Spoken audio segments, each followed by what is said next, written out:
بسم اللہ الرحمن الرحیم۔ السلام علیکم۔ شب برات کی خصوصیت یہ ہے کہ اول شب سے ہی مغفرت و رحمت کی بارش ہونے لگتی ہے اور صبح تک رہتی ہے، اور بے شمار لوگوں کے گناہ معاف کر دیے جاتے ہیں۔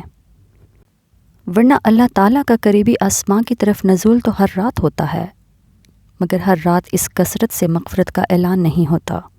ہاں، مگر یاد رہے کہ شب برات کی روایات ضعیف ہیں، اور ہر رات آخری تہائی حصہ میں نزول کی روایات بالکل صحیح ہیں۔ اس لیے یوں سمجھنا چاہیے کہ اللہ تعالیٰ نے قدردانوں کے لیے ہر رات مغفرت و رحمت حاصل کرنے کا موقع عنایت فرمایا ہے، اور اللہ تعالیٰ کی بے پایہ رحمت کا تقاضا بھی یہی تھا کہ ہر روز یہ موقع گناہ گاروں کو ملا کرے۔ اس لیے رسول اللہ صلی اللہ علیہ وآلہ وسلم ہر رات اٹھ کر عبادت فرماتے تھے، اور لمبی لمبی رکعات اور رکوع اور سجدہ والی نماز پڑھتے تھے۔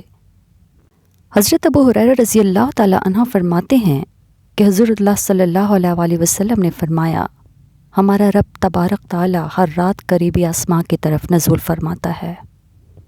جب رات کا آخری تہائی حصہ باقی رہ جاتا ہے تو فرماتا ہے کہ کون ہے مجھ سے جو دعا کرتا ہے، میں اس کی دعا کو قبول کروں، کون ہے جو مجھ سے مانگتا ہے، میں اس کو دوں، کون ہے جو مجھ سے مغفرت کا طلبگار ہے، میں اس کی مغفرت کروں۔ مسلم کی ایک روایت میں یہ بھی ہے کہ پھر دونوں ہاتھوں کو پھیلاتا ہے اور فرماتا ہے کہ کون ہے جو قرض دے ایسی ذات کو جو نہ محتاج ہے اور نہ ظالم، اور پھر صبح تک یہ سلسلہ جاری رہتا ہے۔